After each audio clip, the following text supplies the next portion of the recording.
Ikino nyako Ramogi wabiro dhi achiel kachiel e twak marwa wantiere koda jatatije maduong' mar riwruok mar LREB mano Lake Basin Economic Block mabende obiro kachiel moting'o governors mantiere counties ma Nyanza kachiel koda Imbo mar Kenya. Kapok wachako twak achiel kachiel abiro mana keti mar mondo mi ng'e ewi wach mwatwakie kawuono en koluwore koda chiero kembe mag sukari.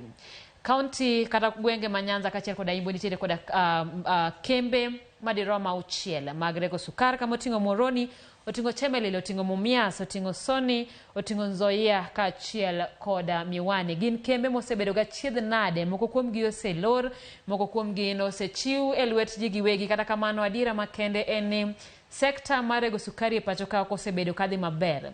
Kopogore koda mane kembe go nitiere koda gope ma hao bilion 40 e gope mag osuru ne duol masoro osuru e pacho ka mano KRA. Kabende koro twak osebedo mar temo chiero sukari.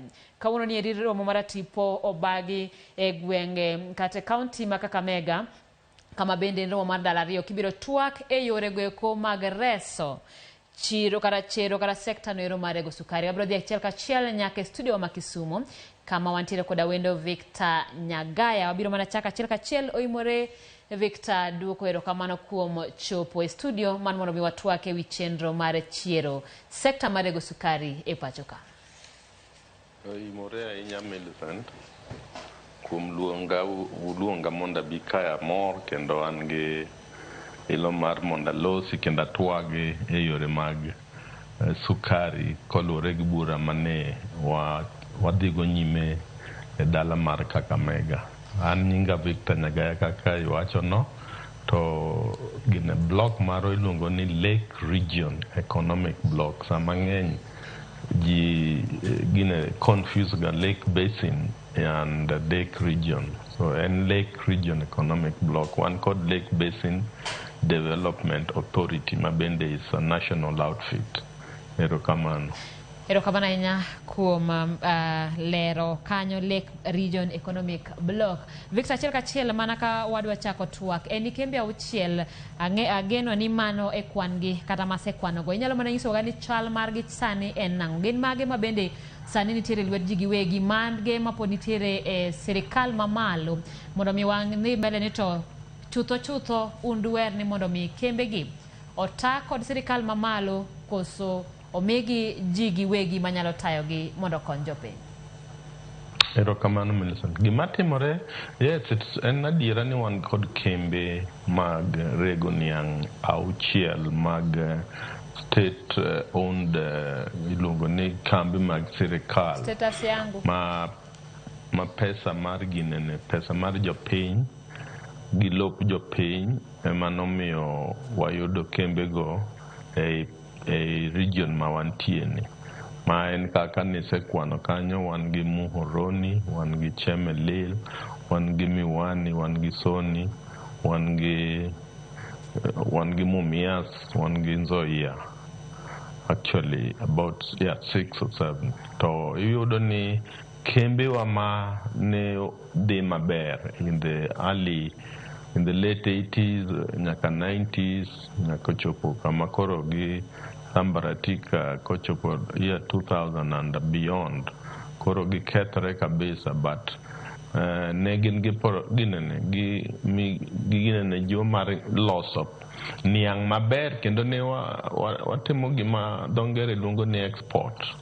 Ne wanyalo export sukari e pinje maoko. To midhiero noduogo mako jopur, joreg niang' e kembe go eko koluwore gi weche mang'eny mamoko kuom gin weche mag mibadhi mane ochomore tir e weche goyo kembe mag rego niang' ma gin mag jo sirikal. To moko mosebiro bang'e magin mag jok mokelo rasilimari margi e Kenya ka, to kendo osebedo katimo maber kabisa nikech gichulo jo niang' samo ochopo mondo gichudi. To iyudo ni gine jo niang' ok ywagi nikech giyudo pesa, lakini kembe wa mane wachako gogo gin ma ginyalo kelo konyruok ne jopiny. Emomiyo ne wabago bura maduong' Kakamega koluwore gi kaka yande ne ker makae ma piny yande oselose wach niang' ne jopur to kaachiel gi our governors ma gin 14 county governors Lake Region Economic Block ma jakom gi en Professor Peter Nyang'nyong'o ma en governor ma Kisumu, to deputy mare en governor Lusaka ma Bungoma. No yie ni mondo ji obed piny waluongo ji te ema ne waluongo nyaka Speaker of the National Assembly mondo konywa e bill ma wangwe ogine otere e ginene doho mar parliament mondo okony jospur jobeto joginene joregniang mantie kembe wa ma osegore piny. Sirikal mondo ogol debts duto ma wasebedo ka wakru, tok mana debts ma kambi go o sirikal. Bura ma kawuono ne wacho maler ni jopur mano puro tok no chul to notero niang' ma gope gi pod ochung' e kwembe go. Mago bende mana gope bende nyaka sirikal ng'e kaka chulo jopur mondo wachak e migawo manyien, wachak e clean slate ma wachako rehabilitate our companies. To kendo gimiwacho kanyo waher mondo gigi sikembe wagi obed run gi sirikal kose dwaher mondo gibed run gi private companies, private people. The truth en ni wadwaro mondo kembe go otim nigi gimiluongo ni yore ng'eny. Inyalo tim nigi leasing, inyalo tim nigi privatization, matiende ni wakelo jok manyalo run kembegi from abroad or from within ma ong'eyo kaka ginyalo dhi endesha ohala mar sukari e yo mabiro kelo pesa e fuk jopur, e fuk jorego, e fuk jouso, ji duto, players duto mantie around niang' biro winjo ka wach mar niang' ochako yudo hewa, ochako yudo ginene new life so to speak ginene ohala mar niang'. To gima daher medo kendo daher wacho ni bura ma kawuono no oyango maler ni jopur sukari e piny mar Kenya ka ema odhiere mogik, to mano en a cash crop monego bed ni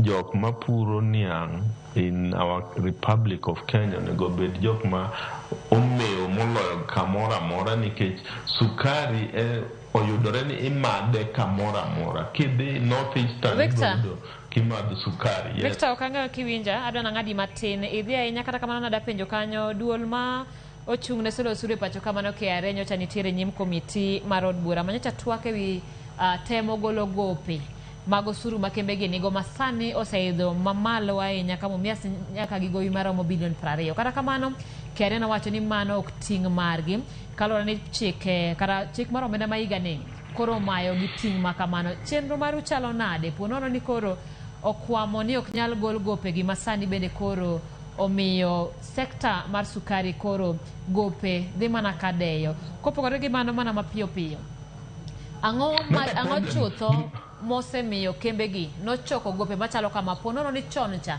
ne gitiyo yo makare? Ang'o miyo gise bedo mana ka koro gi medo bedo gi gope ahinya mag osuru? Okay, daher wacho ni en gima en midhiero marach, gimiluongo ni very sad, gima ok ber kabisa ni iyudo ni kembe go nodonje yore mag ginene debt gope nikech corruption onge gima duong' ahinya kanyo. Nena mibadhi manotimore marach e kembe mag sukari mabedo ran gi sirikal, ma kembe go eko odhi chamo pesa mar jopur. So it is corruption, onge gima diang' wawach, nikech kata king'iyo sirikal osemedo keto pesa mang'eny sana ka gitemo mondo gichier. Pesa donjo to muonyore amuonya, pesa donjo to muonya. So en gimiluongo ni corruption. Ang'eyo gimipenjo ni to bende wanyalo bedo gadiera ni wanyalo chiere ma ka gope ka ok ochul. Yes, wanyalo timo mano ka wayudo jok ma wariwore go running of running mar sugar e yo maler mar kisasa, nikech sani ok ne bro yudo ni wanyalo puro to wayudo 40 tons per acre, to mana ka wa improve yore wa mag puro yo moriere kendo maler maonge mibadhi, ka wariwore gi jogo ma bendo kelo mwandu gi e Kenya kae mondo riwre kanyakla, ok ni wamiyogi, ok ni wauso, ok ni wamiyo, watiyo together. Erokamano Victor. Ken gimo ok nyalre. Victor, kang'eyo kiwinja to penjo maduong' ni jopur niang' osebedo ka ywak kuom thuolo malach, kendo achiel kuom gigo mosebedo ka giywago en ni samoro niang' ok kawe sama owinjore, samoro ikawe sama owinjore to gowi kata kambi ok chudi e yo makare. Jopur niang' osebedo ka ywak, mana kaka isewacho, jopur niang' ema guonyore gi pado e samoro onego bed ni gin e namba achiel monego bed ni yuto gi ber sama kambi kata sekta mar sukari dhi maber. Un gi chenro mane ne jopur mag niang'? Erokamano ahinya Millicent, chenro ma wan go ema nawacho kanyo emomiyo ne waluongo bura, waluongo jopur gi Secretary General mar Sugar Farmers gi jopur mang'eny ochopo kawuono kendo pod gintie nyaka kiny.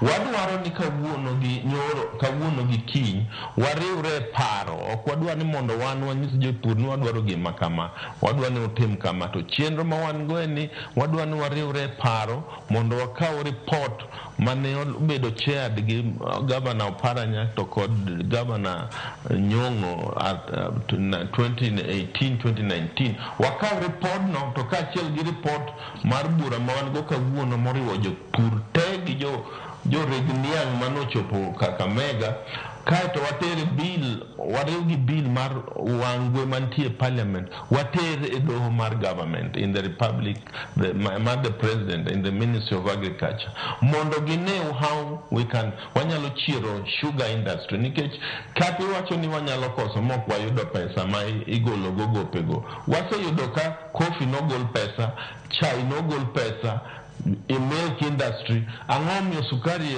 ok nyal gol pesa ne, to waduto te wachulo osuru e Kenya kae ni kaka jomoko chulo. Omiyo wan gadiera ni ibro chuli, ok en siasa kaka ker mar piny no oseloso, wang'e ni ibro gol, to wan gima wadwaro ni mondo jopiny manyocha puro gibende gopegi ma pod okwamo e kembe bende chul mondo wachaka manyien, wachaka 1-0 mondo wachak gere. Anano kanyo ka sawa ma wawang'wa, kata kamano adwa ni mondo ikaw dakika achiel kende mondo mi wach ni to geno ni kanyo to chenro kata bura mochako ni en gima ung'iyo go kuom thuolo maromo nade, kaluwore ni wach mar chiero sekta mar sukari osewach mathoth kendo omenda osekete e sekta mar sukari. Ang'o mutimo mopogore, to en thuolo maromo nade madang' omi jopiny mondo ng'i godo ponono ni wang'ni to LREB biro kata koriwore koda jokanyo mamoko biro nyalo mar chiero sekta no? Akwayi mondo ikaw mana buo dakika 2. Erokamano ahinya. An ga geno kendo an ge geno maduong' kabisa ni wabro nyalo kaka LREB, nikech wariwore. Governors 14 osebet piny to kendo gikelo nyaka Governor ma Kwale ma bende ochung' ne sukari e dala mar Kwale. Wabro riwore kaka wariwore no, to kendo wabro kelo agenda mantie parliament. Ne wawacho no konego kaw 12 months, wabro kaw less mondo bill no obed established, mondo oring kaka report mar task force, report mar Governor Oparanya, then mondo bed implemented. Mane ene Bible mabro konyo jopur, jorego to kod jo sukari. Omiyo an kod adiera kendo an gi geno ni bro timore, ok waluor kaka jo kanyo no mag Lake Region Economic Block. We are very certain wan gi adiera ni bro timore. Ok otimore sani to ok bitimore nyaka chieng', to wan gi assurity ni nyako timre in this period makoro wantie in this dispensation. Erokamano ahinya, erokamano kuom rito sa, kendo ang'eyo ni en mbaka ma ok nyal rumo sani. Wabiro dhi nyime kwa waluwo moko kuom twak mubiro bedo godo, kendo wakwayo ni mondo mi uketwa e ng'eyo kaka jofwambo mondo mi wachop ne jopiny moko kuom paro mabende wuok e romo machalo kamano. Ka kamano goro erokamano kuom chopo mar twak e wi wach mar chiero sekta mar sukari. Erokamano ahinya Melissa. Nyako Ramogi, kao kamano to wadhi nyime koda weche manyien. Inyalo timo nang'o